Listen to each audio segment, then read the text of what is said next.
హల్లెలూయా. ప్రభువైన యేసుక్రీస్తు వారి మితిలేని కృపతో ఈ యొక్క 24వ దిన ఆధ్యాత్మిక వసంత ధ్యానమునకు మిమ్మల్ని ప్రేమపూర్వకంగా ఆహ్వానిస్తున్నాం. ప్రభువైన యేసు దేవుని కృప సదా మనకు తోడై నడిపించునుగాక. ప్రార్థన. ప్రేమ నమ్మకం గల తండ్రి, కృపగల దేవ, మీరు ఇచ్చిన శ్రేష్టమైన సమయంను బట్టిందున, ఎందరికో లేని గొప్ప భాగ్యాన్ని మాకు మీరు ఇచ్చిన దానం బట్టిందున, మీరు ఇచ్చిన ఈ దినము నాయన మీకు మహిమ, మా జీవితంలో ఆశీర్వాదము కలిగినట్లు ఆయన మీ వాక్కులో మమ్మల్ని ఎత్తిపట్టుకొని వేడుకొంచిన ఇంతవరకు రోమేలికి రాయబడిన పత్రిక 10వ అధ్యాయం వరకు మీరు మమ్మల్ని నడిపించిన విధానం బట్టి వందన. ఒక క్రమమైన పద్ధతిలో నాయన మాకు కావాల్సిన ధ్యానములకు కావాల్సిన మూలమును నాయన అవుటర్ పొజిషన్ నాయన మీరు అనుగ్రహించిన విధానం బట్టి ఉందన. ఈ యొక్క ఆధారమును చేసుకుని ధ్యానము చేయటకు నాయన బిడ్డలకు మీరు ఇచ్చిన మంచి మనస్సును బట్టి ఉందన. ఆయన ధ్యానములకు కావాల్సిన మేలులను, ధ్యానకు రావాల్సిన దీవెనలు బిడ్డలు పొందుకునబోచుండగా మీరు దయచేయము. మీ రాజ్యములో నాయన బిడ్డలు ఆనందించలాగా భూమి మీద మీ రాజ్యమును అనుభవించి అనేకులు మిమ్మల్ని ఆశ్రయించి భాగ్యమును దయచేయమని యేసుక్రీస్తు నామమున ఇచ్చున్నాము తండ్రి. ఆమేన్. సిలువలో ఆ సిలువలో ఆ ఘోర కల్వరిలో తులువల మధ్యలో వేలాడిన యేసయ్యా, తులువల మధ్యలో వేలాడిన యేసయ్యా,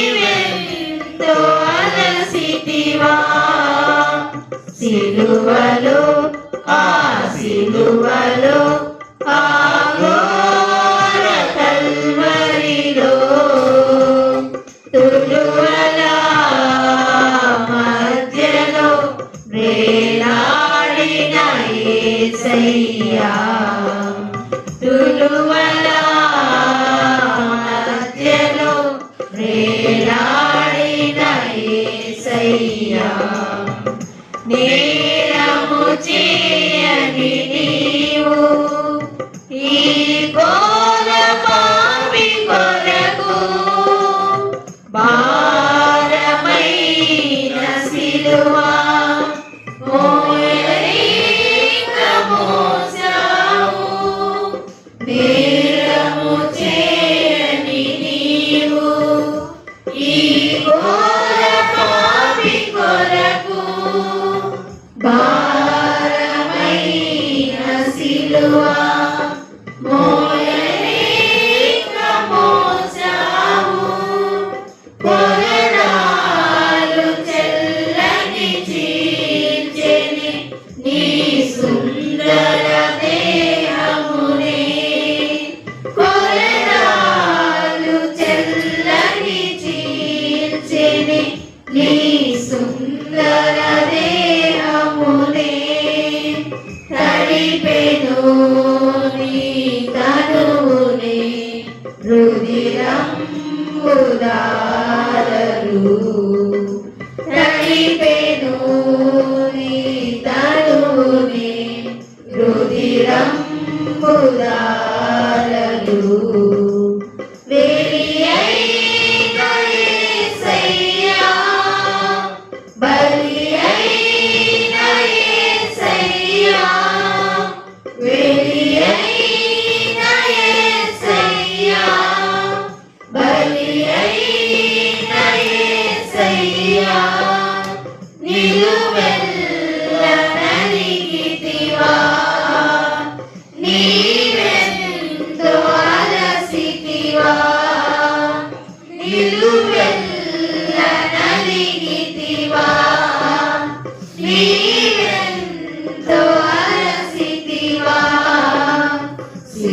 సిలువలో ఆ సిలువలో ఆ ఘోర కల్వరిలో తులువల మధ్యలో వేలాడిన యేసయ్యా తులువల మధ్యలో వేలాడిన యేసయ్యా వదకు సిద్ధమైన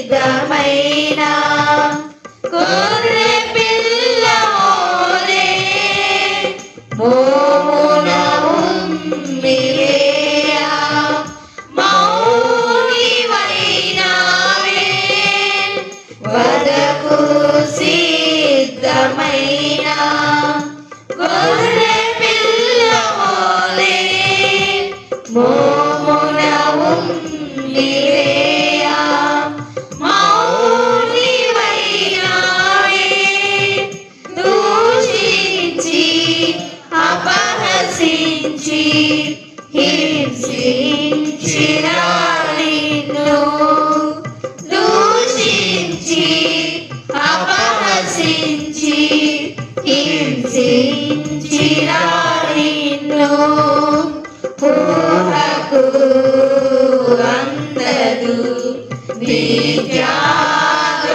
త్యాగమేసయ్యా ఊహకు అందదు నీ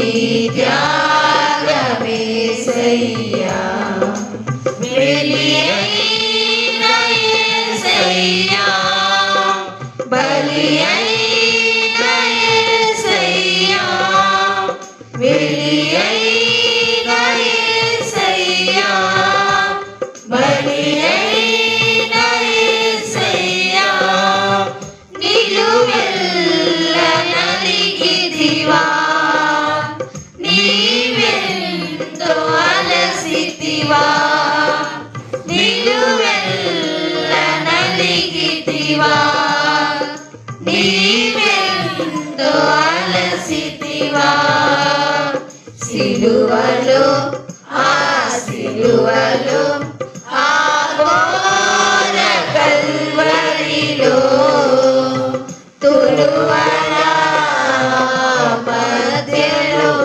వేలాడిన యేసయ్యా తులువల మధ్యలో వేలాడిన యేసయ్యా నాదు ఘోర పాపం నిన్ను సిలువకు గురి చేసెన్ నాదు దోషమే నిన్ను అణువణువున హింసించెన్ నాదు ఘోర పాపం నిన్ను సిలువకు గురి చేసెన్ నాదు దోషమే నిన్ను అణువణువున హింసించెన్ నీవు కాచిన రక్తధారలే నా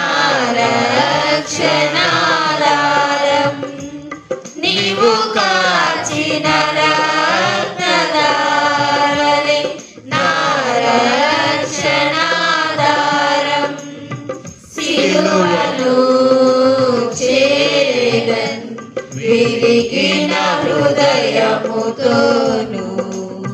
సిలువను చేరన్ విరిగిన హృదయముతోను బలియైన యేసయ్యా బలియైన యేసయ్యా బలియైన యేసయ్యా బలియైన యేసయ్యా నిలువెల్ల నలిగితివా నీవెంతో అలసితివా నిలువెల్ల నలిగితివా నీవెంతో అలసితివా సిలువలో ఆ సిలువలో ఆ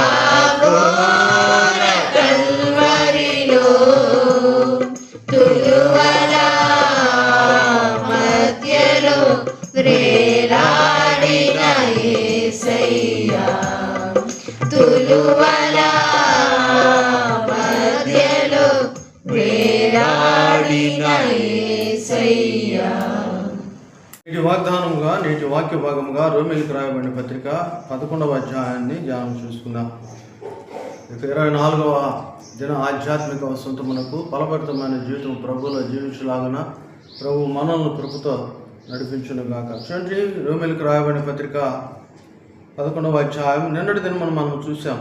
అవిధేయులైన ప్రజలకు నేను దినమంతయు నా చేతులు చాచితిని అన్న వాగ్దానము నెరవేర్చబడుచున్నది. వీళ్ళరా దేవుని యెషయాను గురించి యెషయా భక్తుడు భారముతో చెప్పిన ఈ మాట అవిధేయులు ఏ విషయంలో అంటే అన్ని విషయాల్లో మనం చూసాం. రోమీయులకు రాయబడిన పత్రిక 10వ అధ్యాయంలోనే వారు దేవుని నీతిని ఎరుగక తమ స్వనీతిని స్థాపించుకొనుచున్నారు. ఎక్కడంటే దేవుని నామంలో కూడుచున్న సంఘముల్లోనూ ప్రార్థనా మందిరంలోనూ ప్రజలపై నాయకులు లేకుంటే సేవకులు లేకుంటే లోకపరమైన వ్యక్తుల ప్రాబల్యమును మనం చూస్తున్నాం. దేవుని నీతిని ప్రక్కన పెట్టి ఇక ధర్మశాస్త్రము మూలమైన నీతి కాక ప్రభు నిమిత్తమైన నడిపింపు కాక లోకపరమైన నడిపింపులో ముందుకు తీసుకుంటాం. ఇటు స్థితి మనకు దూరం అవ్వను కాక. దూరం చేసుకోవాలంటే ఒకటే వాక్యం. ఇదిగో 8, 9, 10 వచనాలు మనం చూసాం. దేవుని వాక్యము నీ యొద్దను నీ నోటను నీ హృదయంలోనూ ఉన్నది. దేవుని వాక్యం నీ చేతుల్లోనే ఉంది. బైబిల్ అందరి దగ్గర ఉన్నాయి.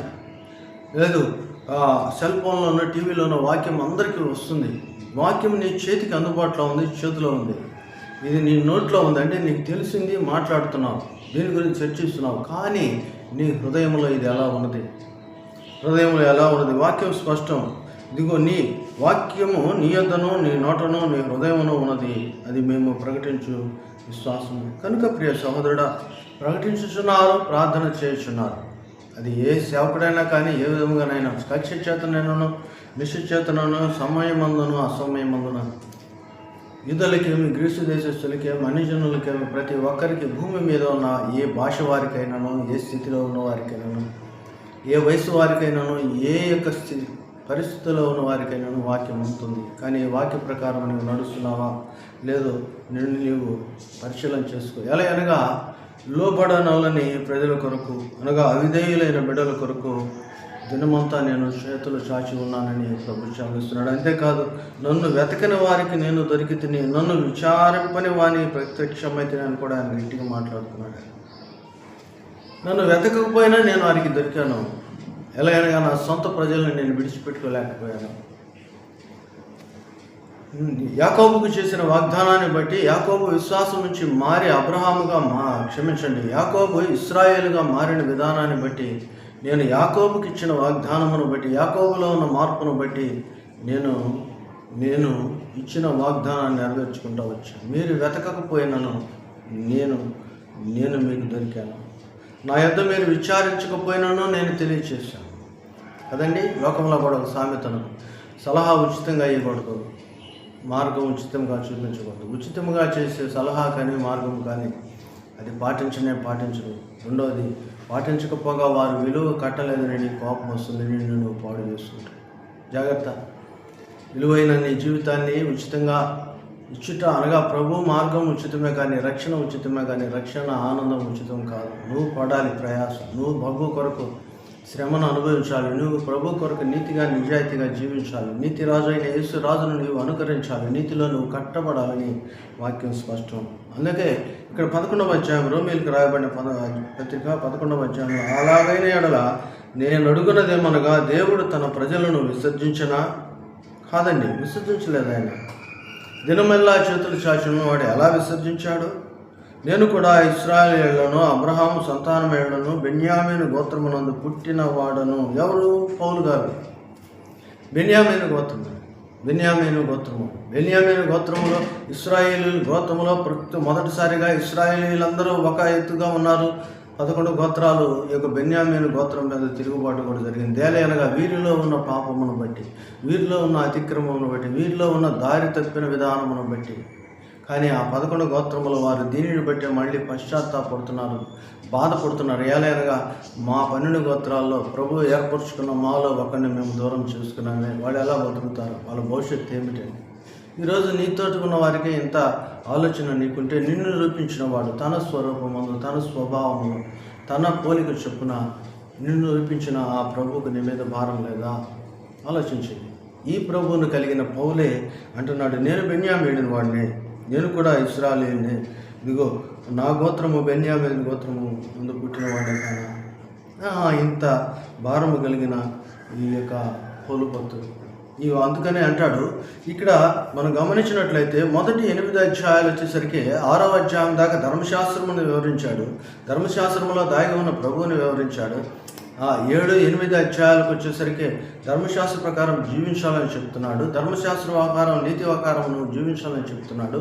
పాపం ఏంటో తెలిసింది. ధర్మశాస్త్రం పాపం నుంచి విడుదల కలుగు చేయలేదు, కానీ పాపము నుంచి విడుదల కలుగు చేసి యేసు ప్రభువారిని నమ్మమంటున్నాడు. ఎలాగగా ధర్మశాస్త్రం పాపం ఏమిటో తెలియచేసింది, కానీ ఆ పాపము నుంచి విడుదల కలుగు చేయలేకపోయింది. కానీ ఆ పాపలోకములో జీవించిన, పాప సంబంధమైన జీవితాన్ని జీవించిన నీ జీవితంలో ప్రభువుని కలిగి జీవించాలని, ప్రభుతో ఉండాలన్నది పౌలు యొక్క సంకల్పమైనది. కనుక ప్రియ సహోదరుడా, స్వప్రజల మధ్య సొంత ప్రజల మీద కలిగిన ఈ యొక్క భారమును బట్టి పౌలు భక్తుడు అంటున్నాడు, నేను కూడా ఇదే విధంగా. అందుకనే 9, 10, 11 అధ్యాయాల్లో ఆయన పాత నిబంధనలో దాగి ఉన్న ఆ యొక్క ప్రవచన వాక్యాలను ఎత్తి చూపుతూ పాత బంధన ప్రజలుగా ఉన్న యూదులో లేక వారి పర్యాయ పదమైన ఇశ్రాయేలీయుల జనాంగమును ఆయన ఎత్తి చూపుతున్నాడు. ఈ వాక్య భాగాలన్నీ మనం ఇక్కడ చూడగలం. కింద మీరు చదవండి 11వ అధ్యాయం అంతా అప్ టు 10.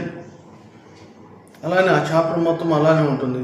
ప్రభువులో ఉన్న దైవభక్తులు, ప్రభువులో ఉన్న ఆ యొక్క మాటలను ఆయన ఎందుకు ఎత్తి చూపవలసి వచ్చిందంటే, కృపచేతనే మనము రక్షించబడుచున్నాం, కృపచేతనే మనము జీవించబడుచున్నాం. ఈ కృపను నిరర్ధకము చేసుకున్న మన పూర్వీకులు, పౌలు భక్తుడైతే యూదుల గురించి మాట్లాడుతున్నాడు. ఈరోజు నువ్వు దేనిని గురించి నిలుచోవాలి, దేనిని గురించి మాట్లాడాలంటే నీ పూర్వీకుల నీ పితరులకు ఆ రోజు వారికి తెలిసి తెలియని తనంలో, ప్రభువుని గురించి అంత జ్ఞానం లేని తనంలో ఇంత అవేర్నెస్ మీడియా కూడా ఈరోజు ఎక్కువైపోయింది కదా.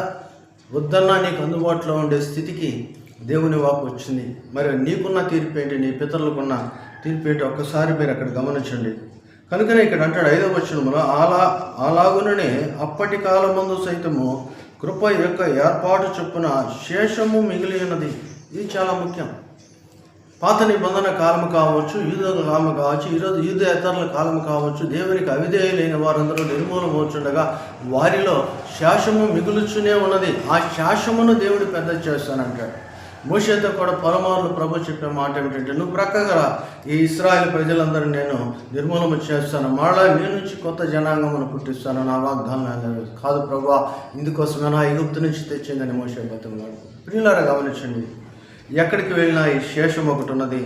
ఈ మిగిలిన ఈ ఒక్క పాయింట్ని ఆధారం చేసుకొని, మిగిలిన ఒక్క భాగమును ఆధారం చూసుకొని ప్రభువు వారిని మరలా బ్రతికించుచున్నాడు. ఈరోజు మన జనాంగంలో కూడా, మన పరిసరాల్లో కూడా, మన సంఘాల్లో కూడా ఇటువంటి పరిస్థితులే ఉన్నాయి. అందరూ పాపం చేసి దేవుడు అనుగ్రహించి మహిమను కృపను పొందలేకపోతుండగా వారిలో ఒంటరి అయిన వాడు 1000 మంది కంటే అధికుడని వాక్యం సెలవిస్తుంది. ఈరోజు మనం చూస్తున్నాం, 10 మంది ఉన్న సంఘం ఉంది, 30 మంది ఉన్నది, 300 మంది ఉన్నది, 10,000 మంది ఉన్నది, 3 లక్షల మంది ఉన్న సంఘం ఉంది, ముగ్గురితో కూడా సహవాసం చేసే సంఘం ఉన్నది. వీటన్నిటిలో ఎవరైనాను సరే ప్రభు అనే మాట ఏమిటంటే, యెషయా గ్రంథం 60వ అధ్యాయము 22వ వచనం చూసినట్లయితే, వారిలో ఒంటరి అయిన వాడు 1000 మంది కంటే అధికుడగును, ఎన్నిక లేని వాడు బలమైన జనమగును. ఇందుకు ఒంటరిగా ఉన్నవాడు, వారిలో ఒక్కడు నా కోసం ఉంటే వాడిని 1000 మంది కంటే నేను అధికంగా చేస్తాను. ఈరోజు చాలామంది ఈ నిరీక్షణ కోల్పోతున్నారు. సేవకులైతే, మీ సంఘాలైతే, నువ్వు ఒక్కడే నీతి నిజాయితీతో ఉంటే దేవుడు నిన్ను బట్టి వేల సమూహమును ఆయన పుట్టించనై ఉన్నాడు. ఆయన పుట్టించుటకి ఏర్పరచుకున్నాడు. వారిలో ఒంటరి అయిన వాడు 1000 మంది కంటే అధికుడగును. ఎన్నిక లేని వారిని ఎన్నుకున్న ఆ ప్రభు మిగిలిన ఆ శేషమును ఆయన హెచ్చించువాడై ఉన్నాడు. అందుకనే ఈ రోమేలుకు రాయబడిన పత్రిక 11వ అధ్యాయం 6వ వచనం, అది కృపచేతనైన ఎడల ఇంకను క్రియల మూలమైనది కాదు, కాని ఎడల కృప కాకపోవును. కనుక దేవుని బిడ్డలారా, దేవుని యొక్క కార్యములు మనలో నెరవేర్చబడుచుండగా కృపా ఆధారమైన, కృపా సహితమైన రోషము కలిగిన పరిచర్యను చేయాలని ప్రభు కొరకు, క్రీస్తు కొరకు నువ్వు సాక్షిగా ఉండాలని, నీ పనులలో ప్రభు కనిపించాలని ఇక 12వ వచనం వరకు ఉన్న వాక్య భాగము సెలవిస్తుంది. అన్యజనులమైన మనము క్షీణించిపోకుండా ప్రభు యూదులు, గ్రీకు దేశస్తులు కానీ ఇతరులు అనేక మందిని మనం చూస్తున్నాం. అవునండి, యూదులైతే ఒక సంఖ్య అల్పమైన వారే, గ్రీకు దేశస్తులైతే వారు కూడా కొంత అల్పమైన వారే. కానీ అందరికంటే ప్రపంచవ్యాప్తంగా ఉన్న జనసాంద్రమ కొరకు ప్రభు ఉన్నాడు. కేవలం యూదుల కొరకే కాదు, ఇశ్రాయేలు కొరకే కాదు. ఇది ఎందుకు చూపిస్తున్నాడంటే, వీరిని నీ స్వజనాంగాన్ని నువ్వు మర్చిపోబాకు, వారిలో కూడా మార్పు రావడానికి ప్రయత్నం చేయి. వారందరూ లోకంలో కలిసిపోయినా వారిలో శేషమైన నేను నిన్ను ఎన్నుకున్నాను కదా. నీవు బోధలకై పరిమితము కాక, మాటలకే పరిమితము కాక, క్రియారూపకమైన విశ్వాసమును ప్రదర్శించు. నిన్ను బట్టి నేను అనేకులను లేవనెత్తి నీ స్వజనాంగాన్ని రక్షిస్తానని ప్రభు స్పష్టంగా చెప్తాడు. మళ్ళా చెప్తున్నాను, ఇక రోమేలకు రాయబడిన పత్రికలో పౌలు భక్తుడు మనకిచ్చిన ఇక 11వ అధ్యాయం మొదటి 12 వచనాల్లో నీవు ఒక్కడవైనను సరే, నువ్వు ఒక్కదానివైనా సరే, నీ యొక్క క్రియలను బట్టి, నీ యొక్క ప్రయాసను బట్టి నీ సొంత జనాంగమును ఆయన రక్షిస్తానని, వారిలో ఒంటరి అయిన వాడు 1000 మంది కంటే అధికుని చేస్తానని ప్రభు నీకు మేలుతోనూ, నీకు మహిమైశ్వర్యముతోనూ, నేను కృపతోనూ నింపి వర్ధిల్లింపు చేస్తానని చెప్తున్నాడు. కనుక ఇటు కృపలను జీవించబడు, ప్రభుకు సాక్షిగా జీవించు, ప్రభు మేలులు అందుకో, ప్రభు నీకు తోడే నడిపించును గాక. ప్రార్థన చేస్తాను, కళ్ళు మూసుకో. ప్రేమగల తండ్రి, కృపగల దేవా, చాలా పర్యాయాలు మేము ఒక్కళ్ళమే అని కృంగిపోతున్నాం. అబ్రహాం అంటున్నాడు, నీవు నాకేమిచ్చినా ఏమి సంతానం లేదని, కానీ ఆ బిడ్డను మీరు ఏర్పరచుకొని ఒక్క కుమారుని దయచేసి ఈ దినం మన ప్రపంచవ్యాప్తంగా విశ్వాసులకు లేవనెత్తారు. అవును తండ్రి, వారిలో ఒంటరి అయిన వాడు 1000 మంది కంటే అధికుడని మీరు సెలవిచ్చిన యొక్క వాక్కులో దాగి ఉన్న మర్మమును, మేలును మాకు దయచేయమని, మీ మేలులు అందించమని, మీ ఆశీర్వాదములు మాపై కురిపించమని. మరొకసారి దినమున వాక్యమైన బిడ్డలు నాయన, ఆ శేషమును మీరు హెచ్చించేవారు ఆయనగా, ఆ శేషము నాయన మిగిలిన కొద్ది నాయన 1000 రెట్లు, 160 రెట్లు నాయన లెక్కించలేని సమూహంగా మార్చువారైనందుకు వందనాలు తెలియజేసి, ఇటు క్రియలు కలిగిన జీవితాల్లో నాయన ఈ బిడ్డలను నాయన మీరు బలపరచమని, భద్రపరచమని, మేలులతో తృప్తిపరచమని యేసుక్రీస్తు నామమున అడిగి వేడుచున్నాము తండ్రి, ఆమేన్. తండ్రి, కుమార, పరిశుద్ధాత్మ త్రియక దేవుడు, సకలమైన దేవుని మీ కుటుంబములకు, మీ వ్యక్తిగత జీవితములకు ప్రభు తోడై నడిపించును గాక. ఆమేన్. హల్లెలూయా.